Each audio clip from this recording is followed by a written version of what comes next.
रायगड जिल्ह्यासह रोहा तालुक्यात तिसऱ्या दिवशीही मुसळधार पाऊस सुरू आहे। रोहा तालुक्यातील कुंडलिका नदीने धोक्याची पातळी ओलांडली आहे। भात शेती जलमय झाली आहे, त्यामुळे लागवडीची कामही खोळंबली असून नदी किनारी राहणाऱ्यांना शासनाकडून सतर्कतेचा इशारा देण्यात आलाय। रायगड जिल्ह्यासह रोहा तालुक्यात तिसऱ्या दिवशी देखील मुसळधार पाऊस सुरू आहे।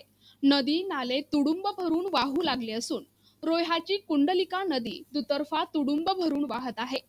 नद्यांनी धोक्याची पातळी ओलांडली असून रोहा शहरातून वाहणाऱ्या कुंडलिका नदीने रौद्र रूप धारण केले आहे। नदीवरील जुन्या पुलावर पाणी भरल्यामुळे वाहतूक बंद करण्यात आली आहे। मुसळधार पावसाने भात शेती जलमय झाल्यामुळे शेती लागवडीची कामे खोळंबली आहेत।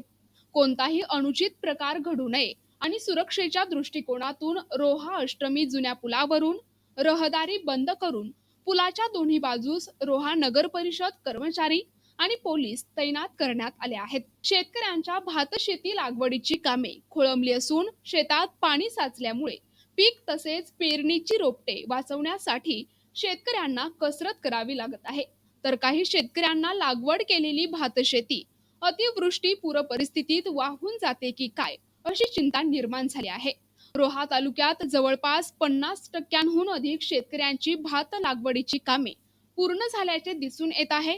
तर काही शेतकरी लागवडीच्या कामात व्यस्त असताना पुन्हा पावसाने झोडपल्याने सर्वत्र पाणीच पाणी साचल्याने भात शेती जलमय झाल्यामुळे लागवडीची कामे खोळंबली आहेत।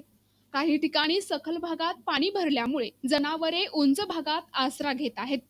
कुंडलिका नदीच्या पुलावर विषारी साप आढळून आला असून या ठिकाणी नागरिकांनी सावधान राहावे असे आवाहन करण्यात आले आहे। प्रतिनिधी नरेश कुशवाहा, NTV न्यूज मराठी, रोहा, रायगड।